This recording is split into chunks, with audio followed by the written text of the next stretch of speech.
Hello and welcome to All Indians Matter. I am Ashraf Engineer. Donald Trump's trade war with tariffs as weapons of mass destruction has been roiling stock markets across the world and disrupting global trade. The turbulence is being felt everywhere, not least of all in the US itself. The reciprocal tariffs have sparked concern about a recession in the US, followed by a global one, what would be the third in 20 years. Wall Street, industry leaders, analysts and governments are having horror flashbacks about the COVID-19 pandemic and the flatlining of economies. A recession would leave many, especially retirees and the economically underprivileged, vulnerable to financial disaster. I want to focus on the impact of a US recession in this episode because many are sounding alarm bells over it. To be clear, the US is not in one yet, but economists at Goldman Sachs have raised their assessment of the odds of a US recession to 45% from 35% earlier. JP Morgan puts the odds at a much higher 60%. US recessions tend to have a domino effect on economies across the world, including India.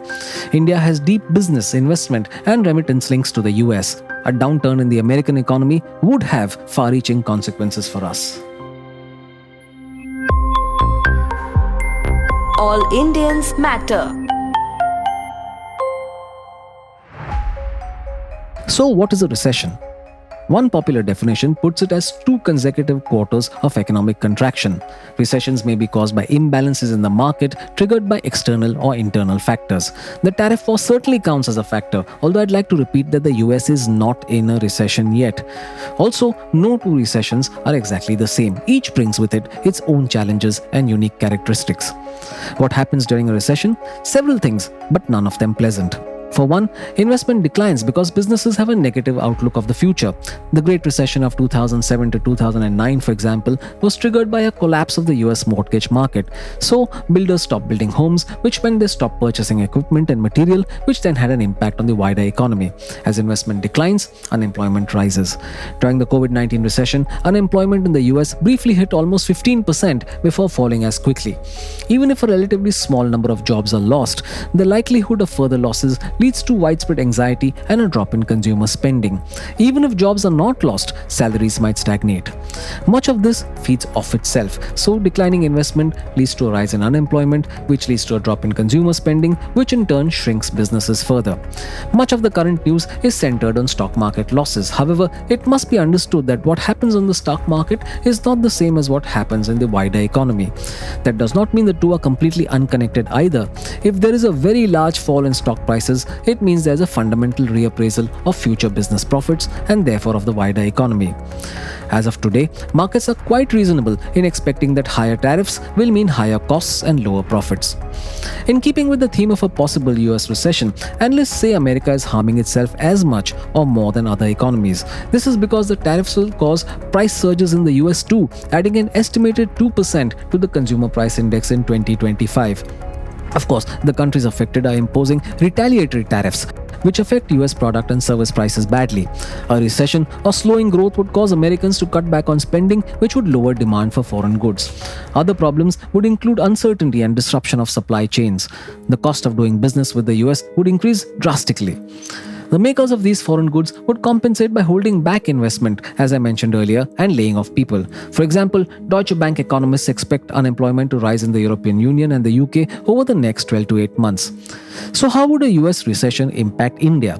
First of all, stock market turbulence, as we witnessed.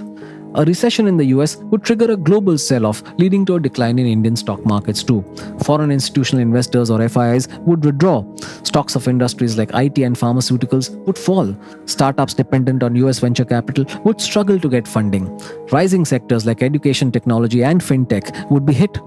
There would be a slowdown in IT and services. An estimated 60% of the Indian IT sector's revenue comes from the US. If American companies cut IT spending, Indian giants like TCS, Infosys, and Wipro would witness shrinking growth and be forced to resort to layoffs. Unemployment would also rise in historically vulnerable industries such as construction, manufacturing, retail, and hospitality. There would be export disruptions. Among the export-driven industries that would be affected are textiles, automobiles, and gems and jewelry. This would directly impact Indian MSMEs. Also, lower exports would mean a GDP slowdown. A US recession would also lead to investors seeking safer currencies like the dollar, which would weaken the already weak rupee. This means our imports, especially those of oil, would get more expensive, thus fueling inflation. India is already facing a cost of living crisis, and this would exacerbate it. As tax revenues decline, it would strain government finances, and it would mean government finances being diverted to safety net programs like food assistance. This would expand the fiscal deficit. Although I've said it before, I do want to keep repeating that the US is not experiencing a recession yet. This episode is about what happens if there is one. So how can you as an individual prepare? First of all, have sufficient reserves. Layoffs often occur during a recession, so it's best to be ready. Don't spend on indulgences and shore up the emergency budget for occurrences such as a health setback. Generally, experts advise 6 months of living expenses as a fallback. When you're calculating the expenses, make sure to include utilities, food, insurance, and a cushion for irregular but necessary purchases such as clothes or stationery.